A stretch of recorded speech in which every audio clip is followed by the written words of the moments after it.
रूस के खिलाफ अमेरिका ब्रिटेन का विस्फोटक प्लान सामने आया। नाटो देशों को जेवलिन मिसाइल दे रहा है अमेरिका। TV9 भारतवर्ष की एक्सक्लूसिव खबर।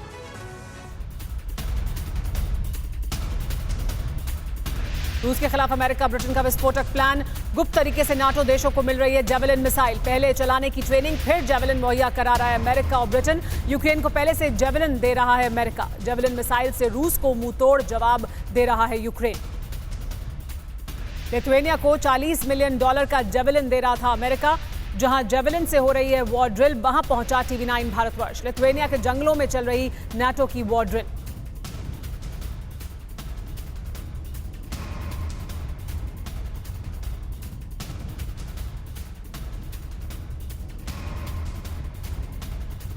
लिथुआनिया के जंगल में नेटो की वॉर ड्रिल चल रही है और वहां पहुंचा है TV9 भारतवर्ष। यूक्रेन को पहले से जेवलिन मिसाइल दे रहा था अमेरिका। अमेरिका और ब्रिटेन ने जेवलिन मिसाइल दी है और इस मिसाइल की मदद से यूक्रेन ने रूस को नुकसान पहुंचाया है। जेवलिन मिसाइल से रूस के, ऐसा कहा जा रहा है कि टैंक और BTR को तबाह करने में मददगार साबित हुई है यूक्रेन के लिए।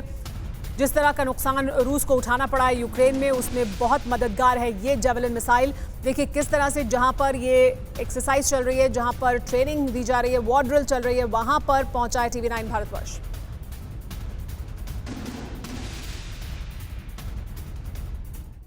रूस को जंग में मात देने के लिए अमेरिका और ब्रिटेन ने यूक्रेन को जेवलिन और एनलॉज एंटी टैंक गाइडेड मिसाइल दी थी। यूक्रेन ने इसका इस्तेमाल तो बहुत अच्छे से किया, लेकिन इसकी ट्रेनिंग लेने में 1 महीना लगा दिया। यूक्रेन से सबक लेते हुए अब अमेरिका, ब्रिटेन और जर्मनी ने नेटो के छोटे छोटे देशों को अभी से इसकी ट्रेनिंग देना शुरू कर दिया है। लिथुआनिया, एस्टोनिया और रोमानिया में अब इस हथियार को चलाने की ट्रेनिंग दी जा रही है। लिथुआनिया में एक वॉर ड्रिल की कवरेज के दौरान TV9 भारतवर्ष की टीम ने जेवलिन और एनलॉज मिसाइल का जायजा भी लिया। और न केवल ये जो एनलॉज एंटी टैंक गाइडेड मिसाइल है, बल्कि जेवलिन जो कि सबसे ज़्यादा इस्तेमाल हुई है, वो भी मैं दिखाऊंगा यहाँ पर किस तरह से उसका इस्तेमाल की ट्रेनिंग दी जा रही है। तो ये देखिए, ये एनलॉज कॉर्पोरल क्रीजिस हो इसमें टैंक्स, और ये जेवलिन एंटी टैंक मिसाइल जो कि यूक्रेनियंस ने भली भांति पूरे विश्व को दिखा दिया कि किस तरह से इसका इस्तेमाल किया जा सकता है। सिर्फ लिथुआनिया को ही अमेरिका ने $40 मिलियन में ये हथियार बेचा है। और डोनबास में यूक्रेनी ठिकानों पर रूस ने हमला किया है। लगातार धमाकों से यूक्रेन का सैन्य ठिकाना तबाह हो गया। डोनबास में ज्यादातर इलाकों में मजबूत है रूसी सेना। रूसी सेना ने वीडियो जारी किया है इस हमले का।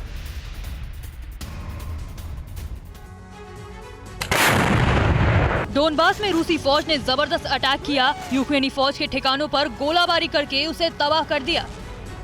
तस्वीरों से अंदाजा लगाया जा सकता है कि यूक्रेन को इस हमले में कितना नुकसान हुआ होगा। वीडियो को एक बार फिर आपको दिखाते हैं, तभी आपको रूस की इस बारूदी हमले की तीव्रता का शिद्दत से एहसास होगा। रूस ने ताबड़तोड़ कई हमले किए। पल भर में यूक्रेन के कई सैन्य अड्डों को भस्म कर दिया। आपको बता दें कि इस वक्त डोनबास रूसी सेना का खास टारगेट है। रूस इस पूरे इलाके पर कब्जा करना चाहता है। डोनबास में यूक्रेनी लड़ाकों के कई ट्रेनिंग कैंप हैं। उसके वीडियो भी जंग के दौरान आए दिन सामने आते रहते हैं। रूसी सेना कई बार दावे कर चुकी है कि यूक्रेन के इन ट्रेनिंग कैंप्स में भारी संख्या में गोला बारूद जमा कर रखे हैं। रूस दावा करता है कि डोनबास के लोग खुलकर रूस के साथ हैं, लेकिन यूक्रेन रूस के ऐसे दावों को प्रोपेगेंडा करार देता है। यूक्रेन की दलील है कि डोनबास के बहाने रूस अंतर्राष्ट्रीय स्तर पर यूक्रेन की अखंडता की गलत तस्वीर पेश करके अपना एजेंडा पूरा करना चाहता है। परवाह देश की, सोमवार से शुक्रवार रात 10 बजे TV9 भारतवर्ष पर।